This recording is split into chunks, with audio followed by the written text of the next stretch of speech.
Hello and welcome back, everybody, to Let's Talk Football Careers with myself, Barry Smith, and on the other side of the screen, Davie Robertson. Thanks very much for joining us, Davie. No problem at all. Looking forward to it. Absolute pleasure to have you on. I'm going to make a quick nod, firstly, towards the hoodie that, if any of my viewers can notice, I'm actually wearing a hoodie that's got boxing ring on it. This hoodie has been given to me, a charity that I'm behind. Tragically, there was a young lad from a local village. He passed away due to mental health issues. The family set up a Connor Law Trust. I'll put the link in the description, and if anybody would like to have a look at it. But what I will make a point of saying is, if any of my viewers are watching, my inbox is always open. There's always people out there to talk to. Everybody that's watching knows somebody that suffered with mental health that's unfortunately no longer with us. But I'd just like to make a wee nod towards the hoodie that I'm wearing today, the Connor Law Trust, and like I say, I'll put a wee message in the description, so if anybody wants to have a look, that'd be greatly appreciated.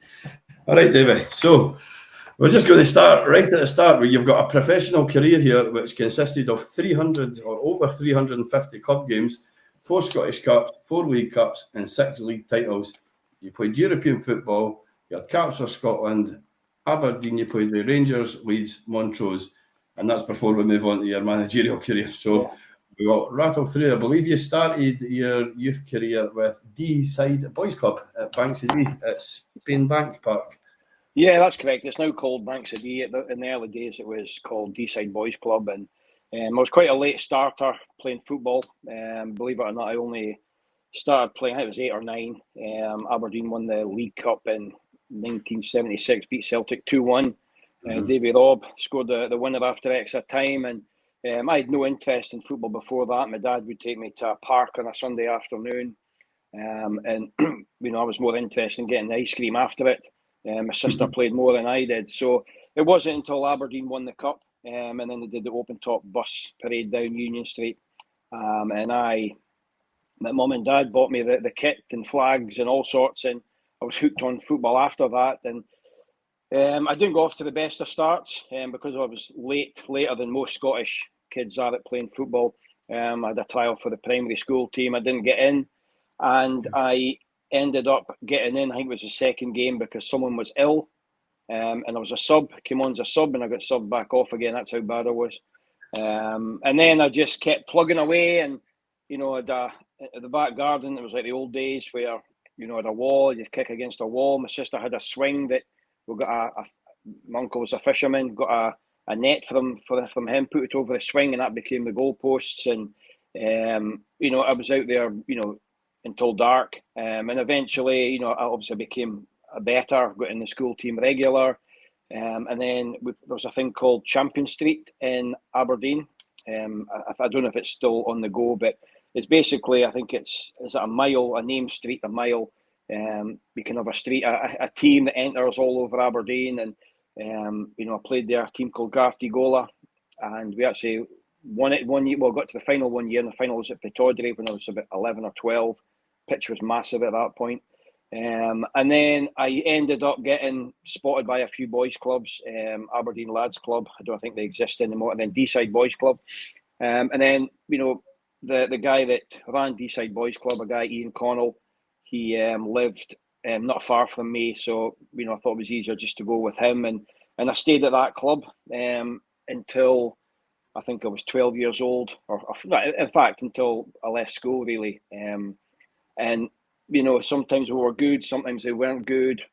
So I think I was just loyal. I stayed at the same club all through my youth career, and like I said, a lot of kids would jump to the best club, and we would lose some good players to maybe a better team, and they would get stronger, we would get worse. But I think it helped me a lot, not just winning things all the time, going to win all the cups and what have you.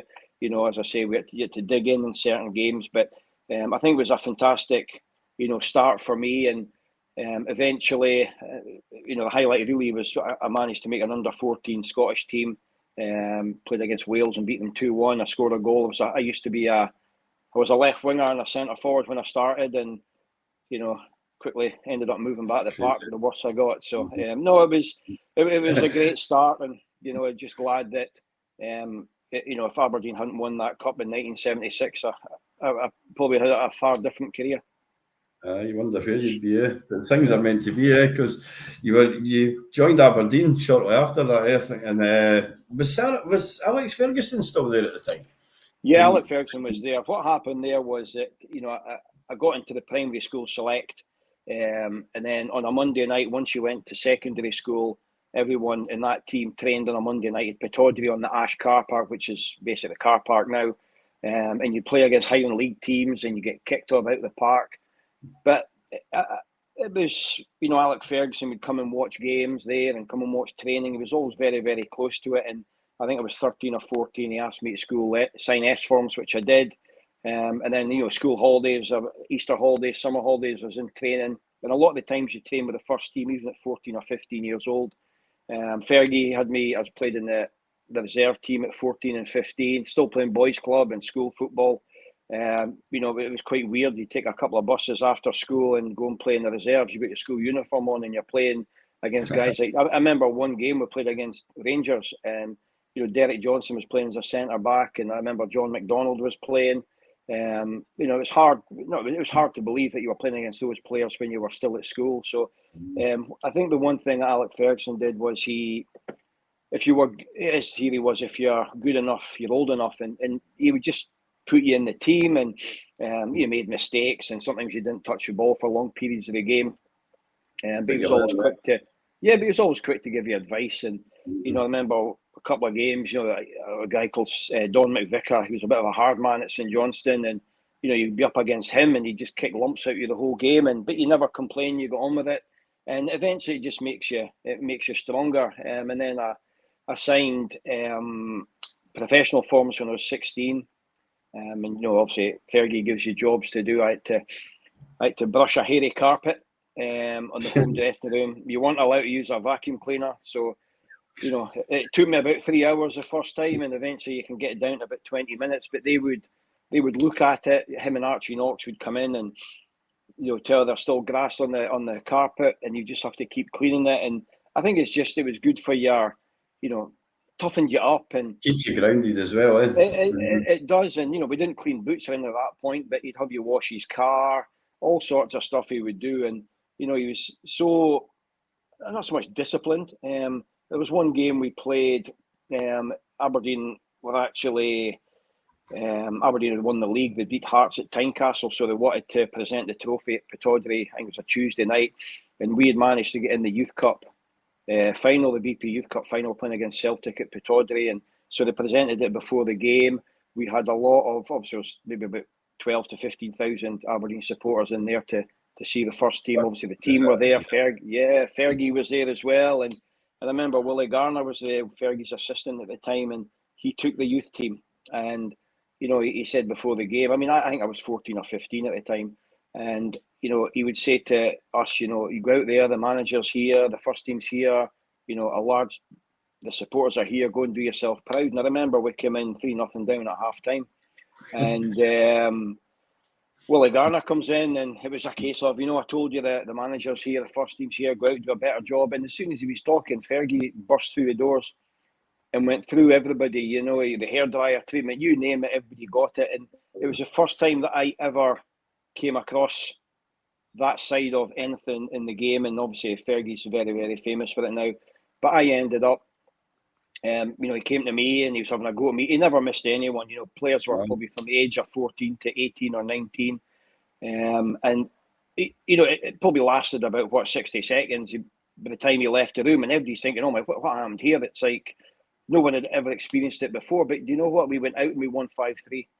And it just shows you. And I think that was a huge part of the makeup of me as a player, maybe the desire. And I found that when I went to Rangers that, you have to win every game, and there was games there where we were a couple of goals down, but you had that belief, and the whole team had that belief, to be fair. But I think I really was installed that. Yeah, and and just everything.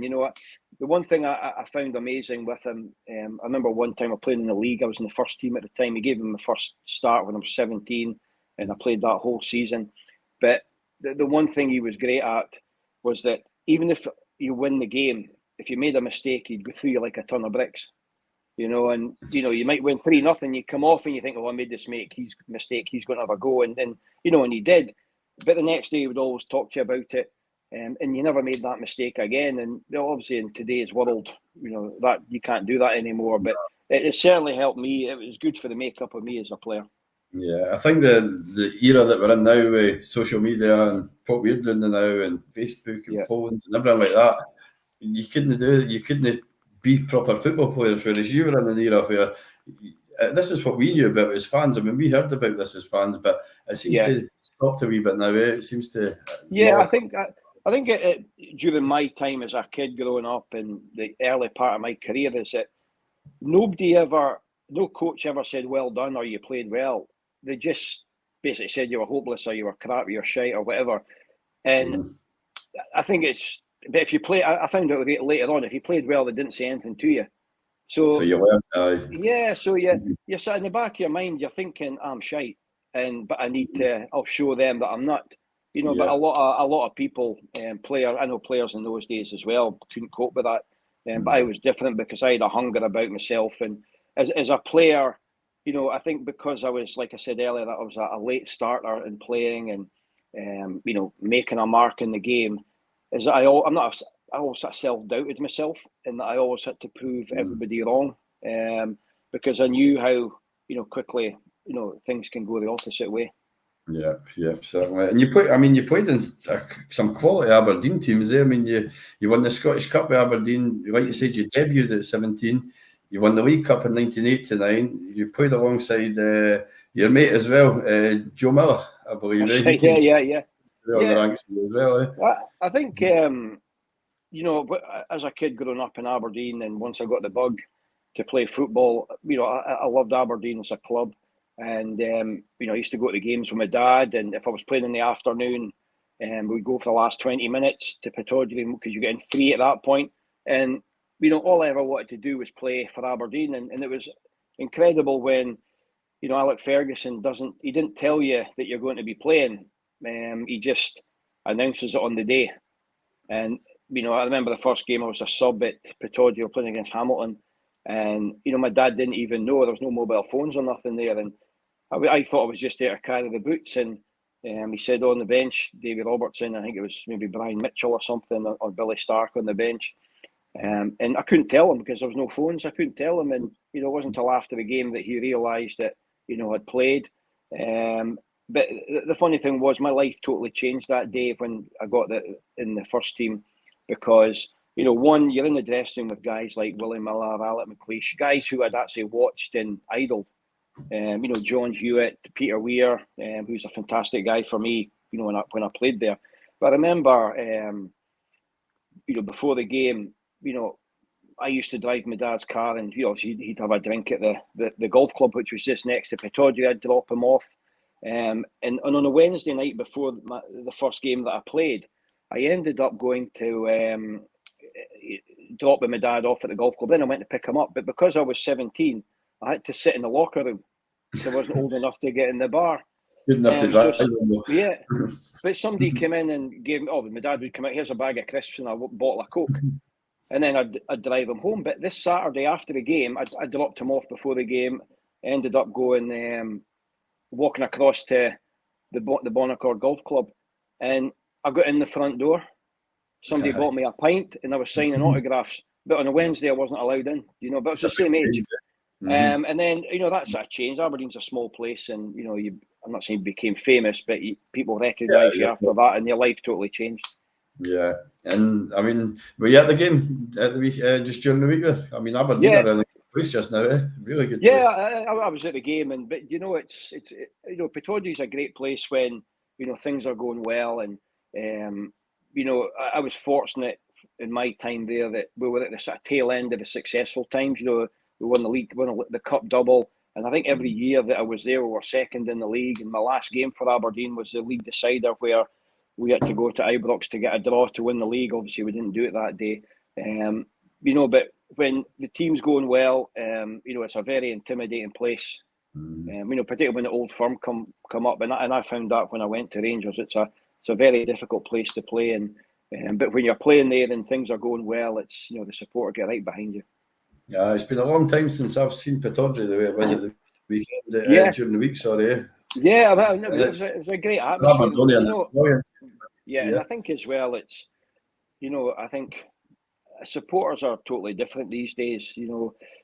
Before win, lose or draw, they're always behind you, but they're very, things are not going well. They sort of get on your case a little bit at every club, and Mhm. I think it's hard because as a player it affects you, and it doesn't really help.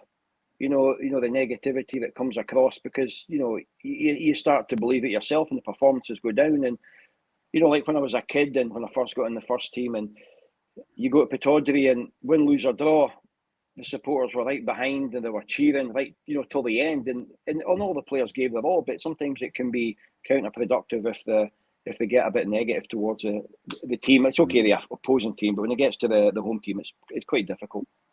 I think as well with fans nowadays as well is not only do you have your own opinion as a fan, everybody else's opinions they're in front of you. You go into certain social media sites, everybody, and it creates a sort of atmosphere that's it's very difficult to deal with. But at the time, you never had guys around you that could help you with that. Nowadays the players have got coaches and life That's coaches right, yeah, and mental coaches, yeah, everything around. but I You just think had to deal with I found when I went to Leeds United, I found it hard. I started off doing well, and then I struggled, and the supporters got behind me against me, and it was very difficult to play, and your confidence goes. And I think people say it's easy being a footballer, but it's not. And even being a manager now, it's even more difficult. You look at all the managers that you never know what's going to happen. It's like week to week. You very seldom get an Alec Ferguson and an Arsene Wenger that's got a safe job, and anybody's capable of getting a sack after a couple of bad defeats. Nice. Again, and that runs back to the social media aspect, I think, where everybody's got an opinion and before you know it, everything's turned Yeah, to and I think as well that as a player, a modern day player now, and obviously managers as well, that you can't look at social media, but it's hard not to because it's everywhere. yeah. And It is. and, and it doesn't just affect you, playing or coaching or whatever. It affects you at home as well. Your Yeah. whole life. It really does affect you. It's a big aspect of things, that Yeah. really just needs to be controlled. But I think we are getting there with that side of things. There's certain things that you can't say now that people used to direct at people and that. So hopefully it's heading in the right direction. But you spent 7 years at Aberdeen. I went through. You scored a penalty as well in the big game. 9-8 on penalties. It was in the cup final against Celtic. Yeah, that was Must the have been worst. an experience. It was probably the worst. I mean, like nowadays, teams practice penalty kicks, but back then nobody practiced penalties. And we'd won the League Cup in the earlier part of the year, and I think it was October, and then that was fantastic going down going down Union Street in the open top bus was a great experience. And then you get to the Scottish Cup final against Celtic, and it was a bit of an anticlimax, because you think you've already won the cup, and here you go again. It didn't feel as special as what it was in the game. And the game itself was awful. I think we could still have played today, and neither team would have scored. It was the worst game ever, and obviously it went to penalty kicks, and they named the 5 penalty kick takers, and obviously I was never going to be one of the 5. And I think I ended up yeah. So Mick Galloway gave me a dead leg just in extra time, and my leg seized up, and I thought, well, that's me finished. I'm not going to be taking a penalty because it never very rarely gets past the 5 or 6 players. So anyway, it just kept going stalemate, and then I'm looking along, and there was a young kid, Graham Watson. He was, you could see he was terrified, and I thought, God, I need to grow a set here and take a penalty. So I volunteered and took a penalty kick, and I'll never forget walking to the penalty spot, and I'm thinking to myself, I've got no idea what I'm doing here because I don't think I've taken a penalty kick since primary school, and I'm honestly, and I made my mind up I was going to hit it to Pat Borner's right hand side, and I mishit it, and it went straight down the middle, and if I'd hit it right, he would have saved it. So I was very, very lucky, and then obviously we won that with the shootout, but it was a bit of an anticlimax. Cup double was an amazing achievement, but it just because we'd won the League Cup against Rangers was actually quite exciting because it was the 3rd League Cup final that Rangers had won the first 2, and then obviously Aberdeen eventually got one over Rangers. Is that the Skull Cup it was called? Sorry, That was David. the Skull Cup, yeah, it was. And you know what? It was. I think it was just the hype of it. It was actually a pretty great game. But I mean, the game we played against Celtic was awful. It was probably you could probably go down as the worst Scottish Cup final ever in history. Well, you won it, so yeah, it could have been a lot worse. Yeah. It was quite. It went full circle because that was kind of you were seeing the bus going down Union Street when you were 11-year-old, and that was your last season. Near enough, that was your last full season, and you left with that. I mean, some of the players. I'm just going to go through them here. You've got McKimmie, Leighton, Jim Bett, Hans Heelhouse. Some players that I mean, watching. I think it was Scott Sport. It was at the time that you'd see it on there, and these were. Yeah. I can remember a Hans Heelhouse overhead kick. Can you remember that? Yeah, I threw it in. I think Brian Irvin flicked it on, and Hans Heelhouse. That was his debut against Dunfermline. I think he scored two that day, and then he actually scored against Rangers and during the week. I think Snelders took a long kick. Charlie Nicholas flicked it on, and Hans, buried it. And at that point, Aberdeen, they sort of dipped a bit, since obviously the Fergie left, and we did well enough. Second in the league, got to a few cup finals, won a couple, and then I remember we brought in Charlie Nicholas. No one ever thought that Charlie Nicholas would come to Aberdeen. Hans Heelhouse came in with Theo Snelders. But it was great. For me, it was playing beside Willie Miller and Alan McLeish was fantastic for me. And obviously Jim Leighton was there. Peter Weir, Jones, you name it. Billy Stark, Jim Bett, as you said. And I don't think you realise how good a team we were at that time. We were always close, but never quite made it to win the league. But for me, as a young kid, I left Aberdeen, I think, when I was 21, 22. But up until that, I was, always the youngest in the team, and all the older players really looked after me. And Stuart McKimmie, you mentioned him. I'll never forget a time we were away in pre-season, and I was one of the youngest ones, a few young guys there, and we're having a few drinks and stuff like that. And McKimmie says to me, he says, you need to stay away from these guys. You've got a great career, and and fortunate enough, I did. I want to have a great career. These other ones just fell away, and it was a great bit of advice. But when you're young, you don't think anything of it. You think, oh, it'll last forever. And as I say, I've seen players that were better than me that just fell away. Attitude, maybe scenarios around their career, and how all the players nowadays. I mean, they've got all that built in, like we were talking about. Their diet sorted, their training sorted. Do you have to do that yourself? Well, we never. I mean, when we were even I think it was quite funny. Even up until probably up until I left Rangers, the diet part of it was you just ate what you wanted. And everybody thought, well, you can have a pre-match meal, and that, nobody thinks about the whole week. You've been eating probably crap all weekend for supper. I can remind you feeding Alan McCoyster pie. I can remember that. Nobody even questioned it. Nobody said that nowadays. I remember in the social, like in the players' bar after it, it was like, there was like sandwiches after games and maybe pies. Then you go into the players' lounge after and just drink beer. And it was just what you did. No one thought about recoveries or going in training the next day doing something. And it wasn't really until I went to Leeds United that I found a big change in all that kind of stuff. But again, at that point, everybody was doing the same thing anyway. Every player now, everybody's got the sports science, all the the diet stuff, the fitness, the yoga, all that kind of stuff. But every club's doing it, so everybody's still in an even queue. But in my day, none of that happened. It was just turn up on a Saturday, and eat well the day of the game. That was it.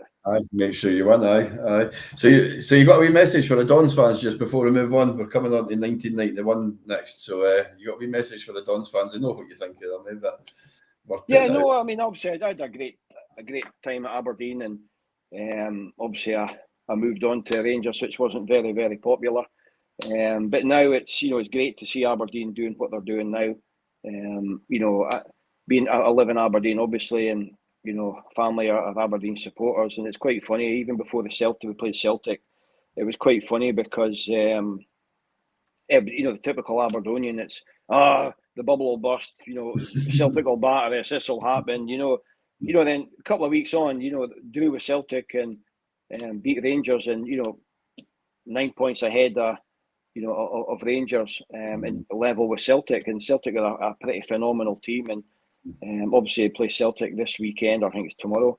So I think it's it's great. And like I say, I was at Pittodrie the other night, and the atmosphere was fantastic, and that's players love to play in that environment, and it helps a lot to have the players, the supporters behind you, to really get behind the team, and because it does help, and I know as an opposing player going to Pittodrie, it's a pretty intimidating, tough place to go, and they showed that on Wednesday or the other night there, that they really helped the Aberdeen on to a win, particularly close to the end of the game.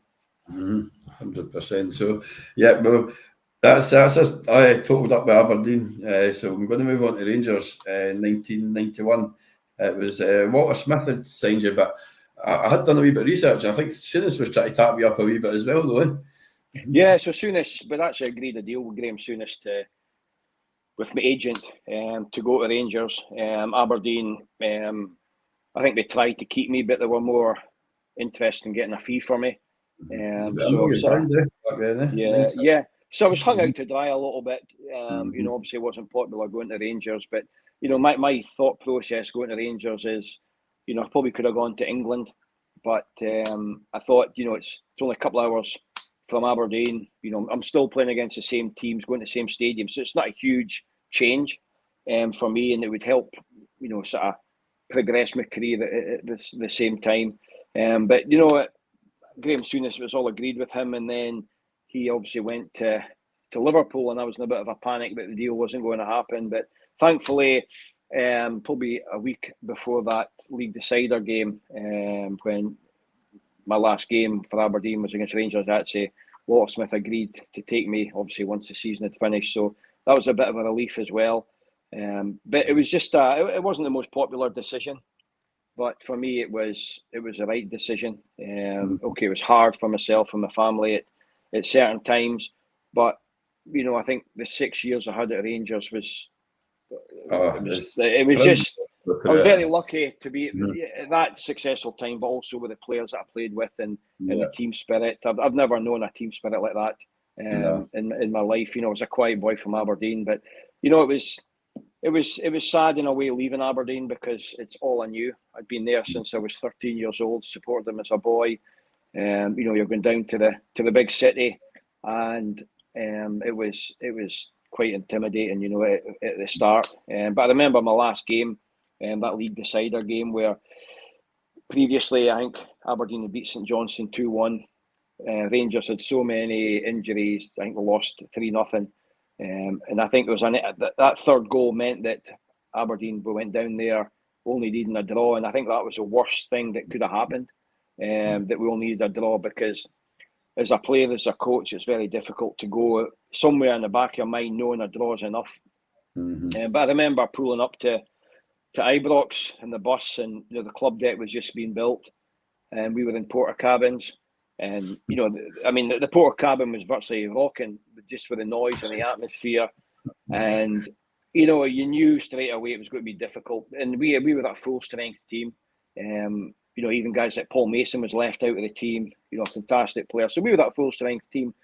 And the Rangers, like I know Tom Cowan that day broke his leg, John Brown done his Achilles tendon. I think Ian Durant ended up playing as a left back.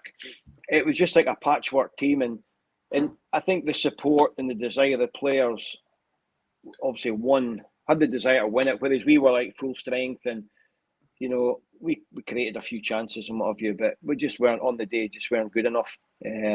So I think for me it was it was a sad day knowing it was the last day, but I knew that where I was going next, and a couple of months to go on holiday and enjoy myself. But as soon as I knew I was going to Ibrox, when it was getting close to actually having to go to Ibrox for the first day, it was the most nerve-wracking experience ever. I could imagine that. I mean, when you're stepping into a stadium that's so big, so iconic, so much history there, and you're going into it off the back of all everyone owns Aberdeen, and it's... Yeah, but, it's weird because at Aberdeen, I played with, like McLeish Miller, Leighton, Jim Bett, Peter Weir, Hewitt, Charlie Nicholas, Hans, you name it, big time players.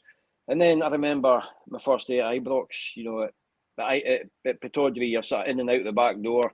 Ibrox, you're in the big doors. Stan, the commissioner, was there. Radio Jimmy Bell. Jimmy Bell takes you down the corridor, and you walk into and my heart was pounding, and you walk into the dressing room and you see Andy Gordon was there, Mikhailichenko, Haitley, McCoist, Ferguson, Gary Stephen, Trevor Stephen, you name it. Terry Hurlick was there. Chris Woods was still there. Mark Walters. It was just walking in and you think, oh my goodness. And obviously you'd heard about the characters, McCoist and Durant and Ferguson and these guys, Mo Johnson as well. And I was thinking, oh my goodness, don't let me sit there. And I was put right in that corner. And I was a quiet boy from Aberdeen and terrified. But to be fair, they were great with me. They never gave me any problems at all. Again, you walk in there thinking I'm from Aberdeen as well, and I played for Aberdeen. And but they take you under your wing, and they just, like I say, I've never been at a team, before that and since that there was nobody bigger than anybody else. Some huge personalities there, and even when Gaza came in and Laudrup, no one was better than them. There was nobody that was bigger personality, because if you were, you got knocked down a peg or two. It was just the most, the team spirit, that he goes on about, the team that drinks together, wins together. And it wasn't just all about that. It was, even if we went through bad spells, you come in the morning, it was still the same. It was laughing and joking, and just so much desire. And I always say that I don't think the early part of that team, we were the greatest technical team, but we just had winners, and you could feel the whole team. The whole team were just wanted to win. That was the thing, I spoke to Arveladze and I spoke to Gregory Vigneault as well, but I'd rather ask you, you've been Scottish, could you give us a wee nod on Jimmy Bell? How big a loss that is in the club nowadays? Oh, it was huge. It was such a shock, so young. But I remember, like I say, I was terrified going to Rangers, and even like Jimmy Bell, I think a lot of people have said this, you almost think he hates you. Just the way he is, he growls at you. But if you ever wanted something, he'd give you stuff. Like my brother would come to games with my dad, and he would give him stuff, and like jerseys and stuff like that. And a very generous guy, and always looked after you. And he just, I remember when I first went in, he said there was no kit numbers in that time. It was like a training number. And I remember when I walked in, he says, that's number 6. That's Terry Butcher's number. You got big shoes to fill. And I'm thinking of pressure straight away. But the day I left, he says, you know what, Davie? He says, you certainly filled those shoes. And that made me feel so good. And but even having someone like him that just loves the club, he looked after every player, and no one's got a bad word to say about him. But I genuinely thought that he disliked me. It was just the way he was. He just growled at you all the time, and you were scared to ask him for anything. But he'd give, like you said, he'd give gifts to the family, and that. Oh, and that's his way of probably saying to you, they like you, but I'm not telling you. Oh yeah. So you won the league. That took you up to 4 in a row. Wasn't a great season for the cup. So we won the league. Well, we won the Scottish Cup, sorry, but we went out at the semi-final stage that year, 91, 92. Yeah. So you got a double right away when you started. I mean, you're winning trophies every year, and I think that set you up as well. Yeah, I remember the first time we won the first year we won the league. It was fantastic, But then I remember the cup final we played Airdrie, I think it was great. I mean, it was quite funny. I was only a Rangers player at the time that had actually won a Scottish Cup. None of them had won a Scottish Cup before, and sometimes I always made sure they knew about that. But then I remember playing against Airdrie, because it was Airdrie. It was just a struggle. We're 2-0 up, and then it went to 2-1, and we hung on a little bit. And I remember at the end of it, everybody was like an anti-climax. Everybody was like disappointed because, no disrespect to Airdrie, but you think you'd beat them 3-4-0 or whatever, and it didn't happen. And the problem I found there is everybody was like, disappointed in the performance. And I remember Archie coming in and says, "Look, you need to celebrate it. You've won the Scottish Cup, and how many Scottish Cups you're going to win?" And then he says, in 20 years' time, no one's going to say, "Oh, they won the Scottish Cup, but they were crap that day." It's true. I've got it written there. There's no note of how bad the team played. It's the trophies. But the thing is, as well, I think it's the standards that everybody set. It's like, you think you should do better. And to be fair, I don't think we played great that day, but it's been a long season, I think winning the league the first year at Rangers was unbelievable, because after that it became more of a relief than anything, because you soon realise at Rangers you've got to win every game and every cup. And obviously the following season we certainly did that. And then we went on in 92-93 where we signed, again, players leave, but players are Canterbury players that are coming in. Trevor Stephen, I think a mate of yours as well, still Dave McPherson, Ali Maxwell. Yeah. You won the treble that year, and that was also the season that you played Leeds. If you could give us a wee run into that, sound. Yeah, I mean, I think the season itself was really incredible, and I think it showed just the togetherness in the team spirit. I remember, in the league, you just go and play, and obviously you're expected to win every game and pick up as much points as possible. Around about Christmas time is then that you sort of kick on a little bit. But early part of the season, we played, I think in the space of 2 weeks, we played 2 games against Leeds, the League Cup final against Aberdeen, and an Old Firm game, and I think we won them all. But after most of the games, you particularly in Leeds, went to Manchester, had a night out. After the League Cup final, we beat Aberdeen. It was the same, a night out, and no matter, it wasn't like, okay, we need to prepare for this next game. It was enjoy each game, each moment at the time, and that was a huge week, particularly beating Leeds United. We beat Lyngby in the early part, and then obviously Leeds United, and I think Stuttgart played Leeds United and they had to replay the game for some reason, behind closed doors. And I think that if we'd played Stuttgart, I think we might have struggled. But I think because it was a British team that we played against, and it was a Scotland-England kind of rivalry, that really helped us, and obviously the game at Ibrox, we 1-2-1, lost a goal early on when McAllister scored.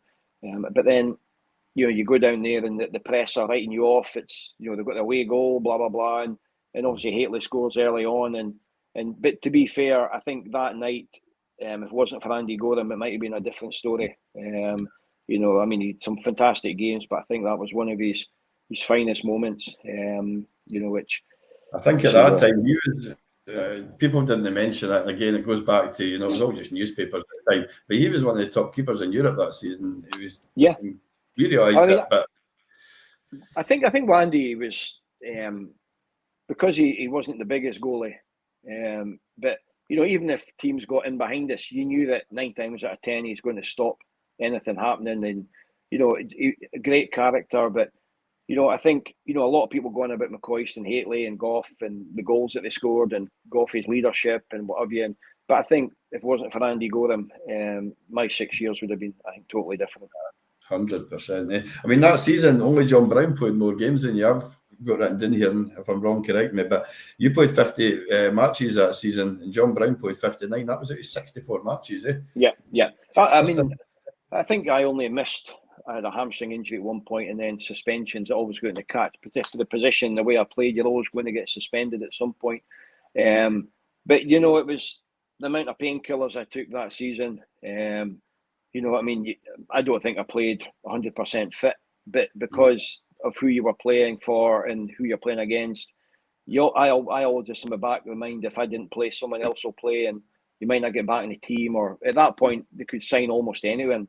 So for me, it was a case of I played with some horrific injuries because I just had that will that I had to go and play, and the amount of games I played. Like nowadays, Davie, do you feel that now? I mean, I do. Yeah, particularly my knees. Yeah, my knees now are pretty bashed up. Obviously I had a medical at Leeds which didn't go well. And I struggle, my back, my hips, my ankles, and particularly now when it's getting cold, I do struggle a little bit. But you know what? I wouldn't change it. No. But and I know now it's it's quite funny now. You look at the modern day game now, and it's squad rotation and stuff like that, and I don't think I could have done squad rotation. I had to play every week, and I think at Rangers, I think I was only a sub a handful of times, and that was maybe because I was coming back from an injury. So I just had to make sure that I played every game because, like I say, they could always go and bring in anybody they wanted at that point. Well, you replaced Stuart Monroe, and when you left, I think I've not even reached here yet, but I think it was like Arthur Newman or somebody that came in after you. Yeah, that's right. Yeah. Arthur came in after me, but at that point, I think one of the things, Chris Vinicombe was there at the time. Tom Cowan had broke his leg, and I think he went down to Sheffield. But you had John Brown that could go and play there as well. And at that point, Gary Stevens, Dave McPherson. There were so many players that could fit in at left back, and then it wasn't until later on I actually wrote I didn't write a book, but someone wrote a book for me, and Walter Smith, I think it was Walter Smith or Archie Knox, basically said the biggest compliment I can pay him is that I didn't have to think about who was playing left back. So there never had any doubt, and that meant a lot. Obviously at the time I didn't know that. I just thought that always thought every game was my last game, and that was the mentality I had, and I felt at a club at Rangers that's how you have to be. Aye, and again, there's not as much of that nowadays. You had to really train yourself, you mentally and physically, and all the emotions you had to go through. But it's like you say that. Rangers dropped a player for the game during the week there. We'll not go down players' names off. We all know certain players like that. He got rested because he's played a few too many games. You imagine that? Kid? Yeah, but again, it's the same. Like that game, the last game of the season where I was at Aberdeen, and you look at John Brown played with an injury and it got worse, and Tom Cowan broke his leg, and Ian Durrant was probably still not 100% fit after his horrific injury. But they just had that will to win, and that's exactly how I was. I'd go out there, my hamstrings were tight, and this was sore, and that was sore. But once the game got going, it sort of disappeared, and then the next day you struggled, you could hardly walk, and there was times that season where I never trained, I just played because I was so beat up. But you just did it, and it's not as if somebody told you had to do it. It's just what you did. Every player was the same. It must drive you crazy as an ex-pro hearing players, reaching Champions League finals and UEFA Cup finals and play and saying, squad's a wee bit tired now. It's like, really? Oh, I know that. Yeah, that season, like I said, with that 4 games, Celtic in space of, I think it was 10 days or 2 weeks, Celtic, Leeds United twice, and the League Cup final. And, we just played, and okay, you enjoyed it. And it was just like, you had to go and play, it. But you give your right arm to go and play in those games and what have you. And like I say, we just battled our way through it, and I wasn't the only one that wasn't 100% fit. John Brown, I know, struggled, had played with injuries, Goffey, everybody played with injuries, but you just did it because, I think because of the support and Walter Smith, because I think Walter was, out of all the managers I've had, he was by far the best manager, and you'd run through a brick wall for him. Aye, and I think we made a wee mention of Jimmy Bell, but that's the loss of Walter as well has played a massive. I think there's not a lot of men around Rangers now that get it the way you do. Well, I think with Walter, when I left to go to Leeds United, I think I've maybe seen him, a handful of times since then. But when he passed, when I heard that he passed away, it was almost like a family member had passed away, and I think it was just for the respect for him and what he did for me in my career, and not just me but my family, everybody. He just made me feel so welcome, and it made me feel like I was actually a pretty good player and like I was important. But I think with Walter as a person, even like Celtic and Aberdeen and no rivalry, they all liked him.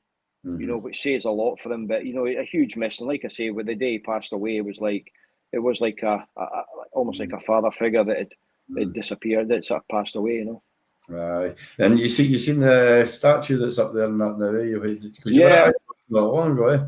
Yeah, I was there. Yeah. Obviously, it's only fitting for him for what he achieved, and and I think Walter, for me, it's when I think about him. He's always been assistant at Dundee United, assistant to Ibrox, and for his first manager job to come in and replace Graham Souness at a huge club at Rangers, and he was just made for that job.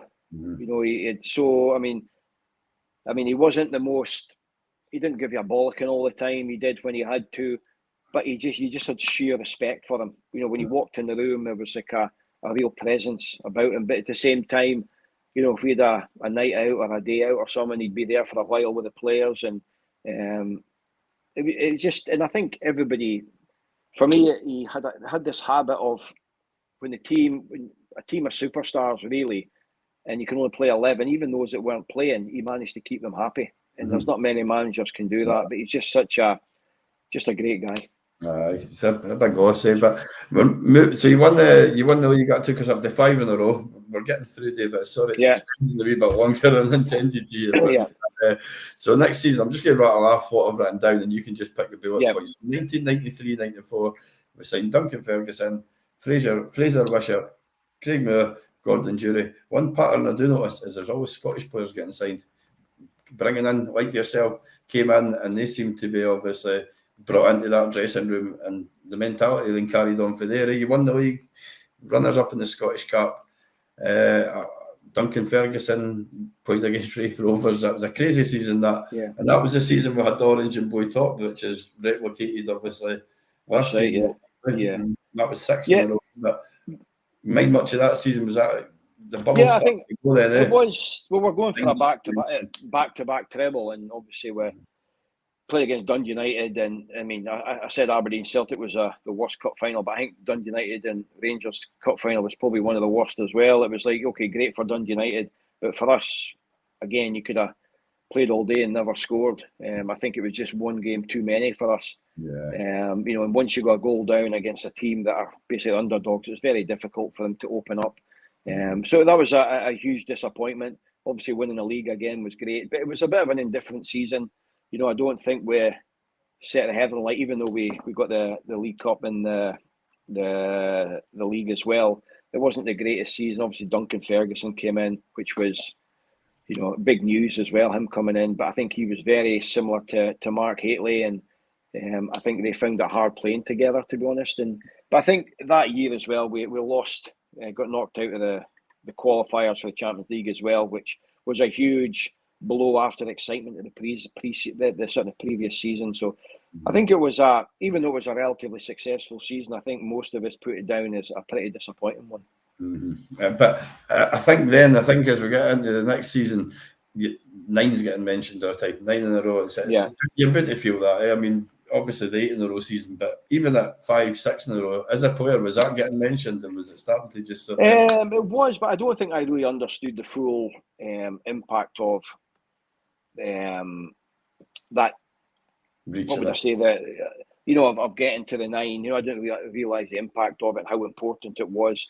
You know, you just played away, but we knew that. I think it wasn't until about the 8th, just before that, when it became 8 in a row. I mean, nobody really spoke about 6 in a row, 7 in a row. It was when it got to 8, it became a little bit more, you know, as if you could touch it. And I think, you know, that the 8th season, I think, was the one really that, you know, Gaza was in at that point, Laudrup was there, and I think those guys coming in, like I said before, we're a very workmanlike team. There's a lot of, you know, hard-working players. Okay, top players as well. But I think we ended up with those two that could win games on their own. And I think that was the difference to kick us on a little bit better, even though it didn't show in the Champions League. You know, and I think seasons that we didn't make the Champions League were quite disappointing. But when you played in it, was great. You know, escape from the hustle and bustle of the league, because, you know, the league was getting harder and harder because, you know, I think player-wise, the mentality is, you know, you can see it now in some of the players that, you know, like I've always said, Rangers, you've got to win every game, you've got to win every tournament, every cup, whatever. And some players can't do it. You know, after a couple of years, it's like, oh God, this is, you know, it's quite hard to keep doing it. But my motivation was I had to keep playing the best I can to stay in the team, you know, because the longer it went, the better players they could bring in and the money they could spend. But, you know, I think, you know, the 9 in a row thing, early on, I didn't really understand the full impact of what it really meant.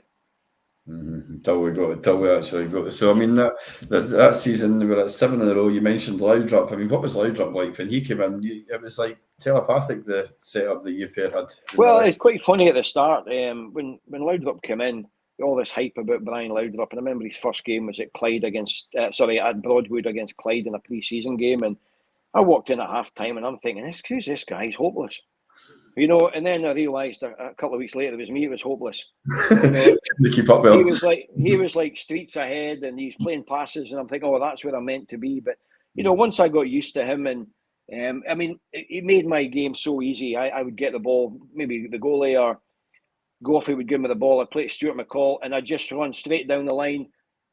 McCall would give it a Loudrup, and somehow we'd put it through the eye of a needle, and I was in behind the defence. And 9 times out of 10, he would find that pass, and he was a dream to play with. Sorry, David, it's just with my mic. I didn't mean to interrupt you, but can I remember one of the best passes I've seen that he played to you was a goal that you scored against Celtic, and it took 6 minutes. It was that good a pass. It took 6 minutes for you to realise.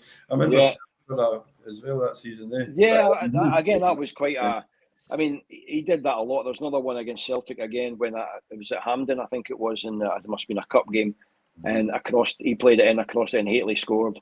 But it was just a joy to play with. I mean, having said that, I played with Loudrup, Mikhailichenko, Peter Houstra, fantastic players to play, in front of. It made my game, so much easy, and I almost became a bit of a winger. But Loudrup was just different class. You were actually one of these inverted and outside and inside fullbacks that they use now. But say Loudrup introduced that to your game and you adapted to it. And exactly, 100%. Yeah, I mean, he was. I mean, obviously, I think he's the best player I've ever played with. To be honest. You've got voted the best ever Rangers player as well. And I mean, he deserves it as well. I mean, I used to remember even in training. I mean, you knew what he was going to do in training, but you still couldn't stop him. Yeah, possible. So you were training against him and then playing alongside him as well. So I mean, the adaptation. And he was only a couple of million. He came in for it, wasn't he? Yeah, exactly. Yeah, I mean, the Rangers Basil Boy, because we'd signed Basil Boy that year. Yeah, that's what I'm saying. Basil came in. I think he found it difficult. It's quite funny. I mean, I look at Bjorklund came in as well later on, and I think he struggled a bit. Then he went to Valencia and won the Champions League. So you never know. You never know. Bjorklund will always be remembered for that tackle at Parkhead, the last ditch tackle. I don't know if you remember that. That was the season. I can remember that. But he looked a better player and he was able to show himself. And I mean, there was a lot of players like that. I'm looking through here. The next season we're on 8 in a row. Gaza, McInnes, Petric, Van Vossen, Bo Anderson, Snelders. Then as well, I mean, he came and had a good time as well. But what was Gaza like, man? I mean, you could be sitting here all day and tell us stories we've heard, but just for your side, I mean, what was he like when he came in? I think Gaza was. I remember the first day he came in, he was almost he was hiding a little bit. He was terrified that, I mean, it's a bit like me when I came in. I wasn't a Gaza or anything. You come in and you're terrified that you're going to get ripped apart. And I think he was no different. But I think he was so generous. I remember I'd go and get petrol at outside Ibrox, and you go in, he says, "Oh, your teammate Gaza's he's left 50 quid behind the counter for kids for sweets and stuff like that." And he was just so generous and so funny. And I mean, it wouldn't be a time where you're away on a trip somewhere and you get a knock on your door at 3 a.m. and he wants to tell you, wants you to go and play table tennis or something. But after one thing I found about him was that I knew that, how difficult his life was, being that superstar and being the Goldfish Bowl, and everybody wanted to catch him doing something that he's not meant to be doing.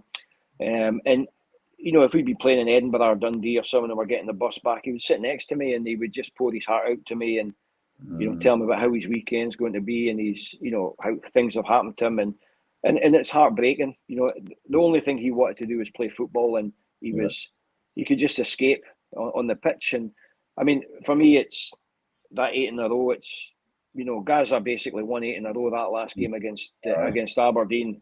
Everybody goes on about I think it was the second goal he scored, but his first one was incredible.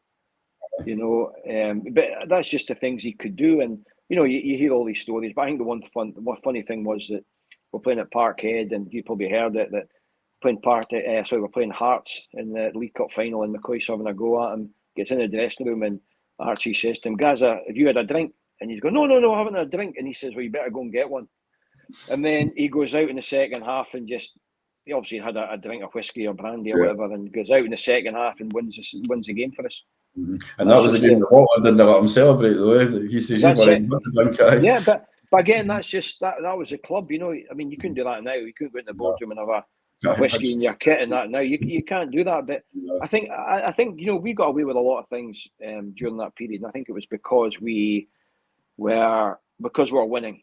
We're successful, but if we weren't winning and weren't successful, you know, you'd have been sort of. And you question it, eh? Yeah, exactly. Yeah, but no, as I say, Gaza was first class. Although I do prefer playing with Laudrup only because when Gaza had the ball, he had a habit of always going to the right hand side or coming to the left, and I make an overlap when he goes the other side, and you know, never passed me the ball. So, but no, I like I say, I was very fortunate to play with probably two of the best players that have played at Rangers. And it's only now when you look back, the players that we've listed off before we even hit your sort of 9 in a row season, then you move on to Leeds. Players that you've played. I mean, even listing here for the 9 in a row season, Alberts, you know, Hateley was there, came back.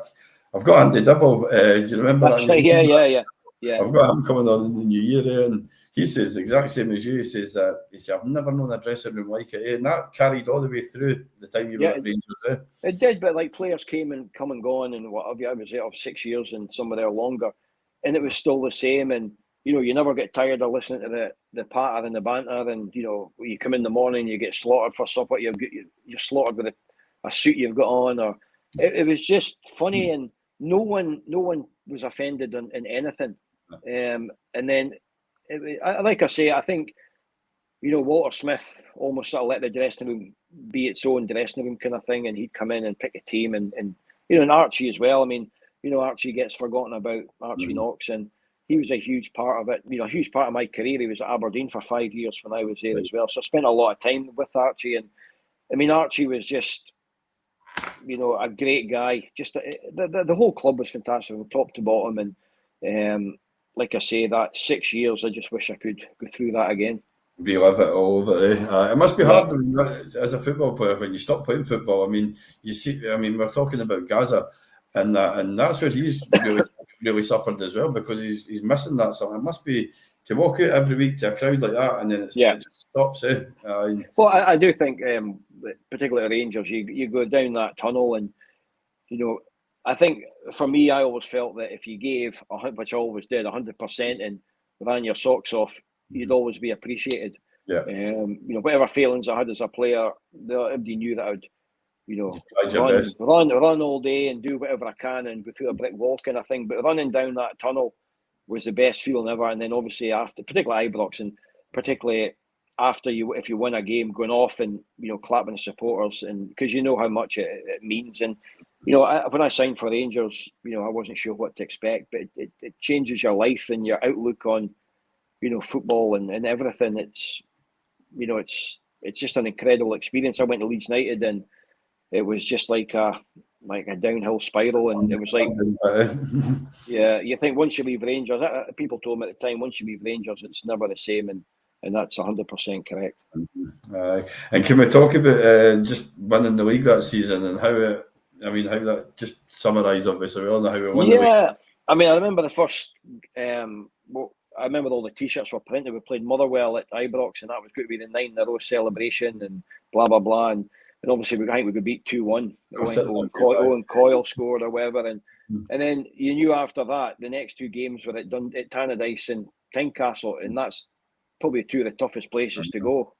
And, you know, I remember going to Tannadice, and you know, it was probably the quietest the dressing room would have been before, because everybody very apprehensive. I think we stayed at St Andrews in the afternoon or the night before, but it was I felt everybody was very, very apprehensive about the whole thing. And then, you know, it's quite funny that, you know, the goal that we scored was, you know, a left foot cross from Charlie Miller and a header from Laudrup. But people forget that. But people forget, in nowadays terms, I got the second assist. I took the throw into Charlie Miller. Obviously, they didn't count that for those days. But I mean, it was just a bizarre thing. And then, you know, it's like, again, once you come to that time of the season, you can't lose. You know, and then you're still playing with injuries. You're struggling, and you know what I mean. but you just got the desire, and again that night it was pure desire. Obviously, Goff, it was the last time he'd play, and it turns out it was going to be my last game. And after and it wasn't until after the game he actually realised what it meant. I didn't fully understand the whole thing, but my biggest regret was after the game, I didn't go back on the bus. I went back down to Glasgow with my family, because the next day I was travelling to Leeds to meet to basically talk to or sign for Leeds United. And that's the only regret I've got at Rangers, is I never went back on the team bus. And that'll live with me forever. You hear all the stories of loud up in Gaza on top of the bus and what have you, and I wasn't there to enjoy it. They stopped in Gaza, still had his kit on, stopping at pubs on the way down the road.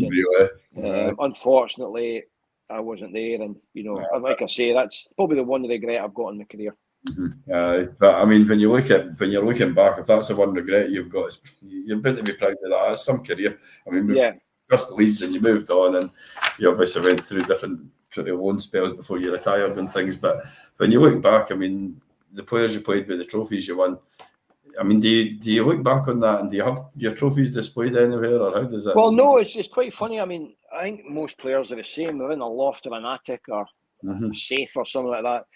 And it's not until I remember we moved to America, and I mean, I won. I think I've got 17 medals, winners and runners up and stuff like that.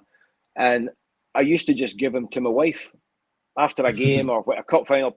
She put it in a handbag, and then she put it in a box.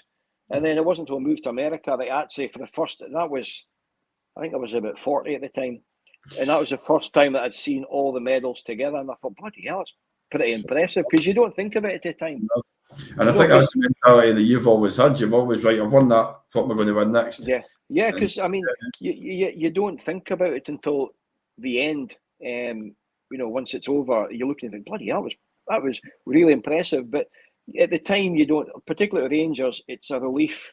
You enjoy it, but it's a relief because second best isn't enough. No. And I heard John Brown saying just the other day, he was making a comment. He says, this is the first place I would bring them, when he says into the trophy room. He says, you can't put trophies in there. He says, you're not meant to be at this club. Exactly. And everybody through that time, and they've still got it. You've still got it. John Brown's still got his belt in it. Yeah. What is it's, and I think a lot of it comes from Alec Ferguson, that game and games and what have you, that and like I think at the time, you got guys like Ian Durrant, Ferguson, John Brown.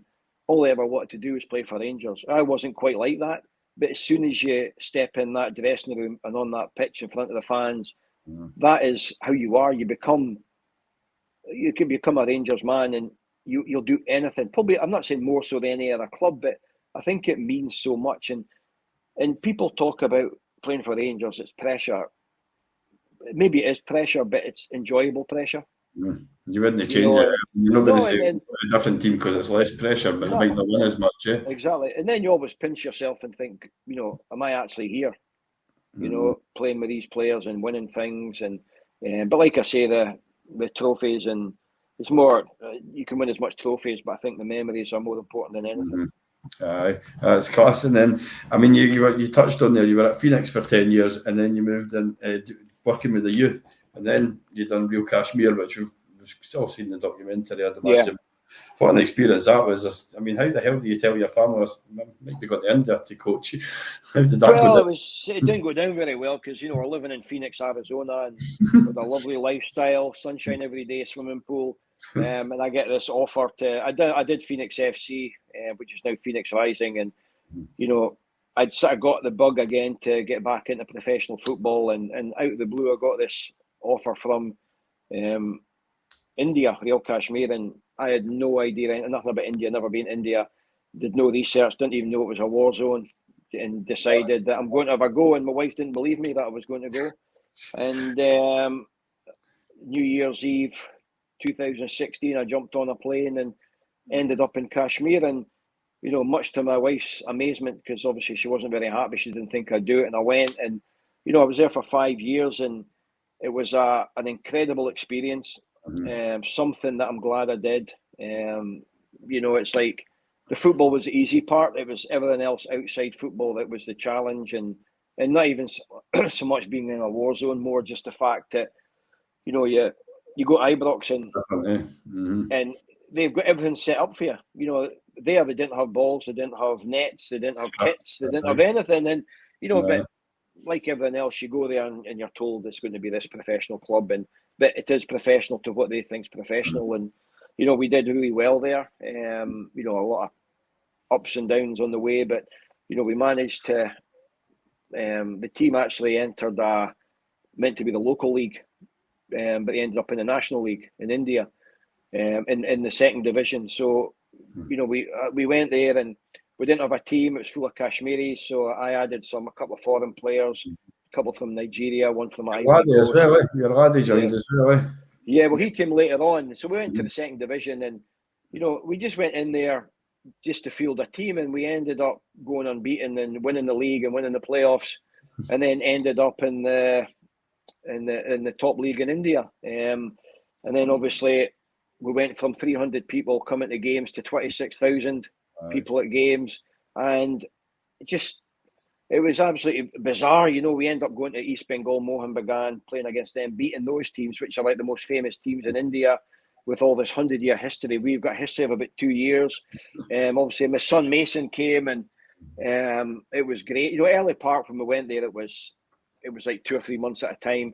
And then once we got in the main league, it was 8 months. So you're away from home for quite a while. You know, Christmas away from home. You know, my wife would come over twice a year, which was great. And, you know, for that probably the 2 years that my son Mason was there, it was a fantastic time, and we're very successful. We almost got in the Asian Champions League. We actually were we could have won the league in the first year in that top league, but there was a terrorist attack in Kashmir, so one team didn't turn up, so they basically, that game never got played, and because of that we didn't win the league. Yeah, you know, normally who would ever thought that you would be well recognised all around India now when you go there? Well, not all around India, but all around the area where the football was. You would never have thought that, but I don't think you could have left once you got started, because you had that winning mentality all the time, and you couldn't walk away for that. Yeah, no, I think that was the one thing, is that you had that win, but you know what I created? A dressing room similar to Rangers. Is that, I mean, there was, I don't know, about 10 different religions, different nationalities, you name it, every diversity was there, and everybody got on well with each other. Everybody would take the piss out of each other because of what they're wearing. Or it was just identical, and we just had that winning mentality or it wasn't so much a winning mentality because we had the lowest budget. It was, no one's going to beat us. And, you know, if we didn't win, we'd draw. You know, I think in the first year we were there, Chennai City won the league, and they lost 2 games, both against us. But we just, like I say, you know, you take a lot of the Walter Smith thing, and I was going to say that without effectively realising that. I think you've went over with all the experience you've got, and then all you've done is just pass it on, and everyone's just, you followed the same model. It is, yeah. And then, you know, the hard part was COVID came at the end, and it wasn't funny at the time, but my wife was due to come over for our visit just before the end of the season, and she says, do you think I should be coming over? There's a pandemic on its way. And I says, oh, don't worry about that. It's just like the flu. It's all hype.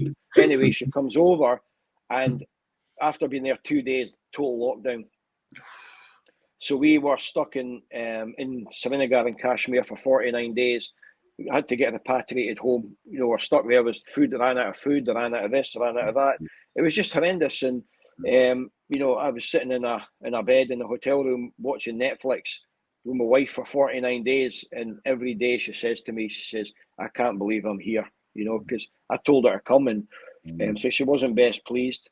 But then we obviously, that in the perspective, missing that bus back down the road for Canada is probably wasn't the worst decision you made. No, it wasn't. No, you know, and I think I'm sure Mrs. Robertson will tell you that point. Well, she's calmed down a bit now. But no, I think to be honest with you, the whole experience was great. And then, you know, we had a season, 2 seasons in bio bubbles, and eventually I just sort of had enough of it. You know, it was getting harder and harder. And then, you know, unfortunately, believe it or not, I hadn't been back for a couple of years, and I was due to go back last season. But unfortunately, the owner, Sandeep, passed away.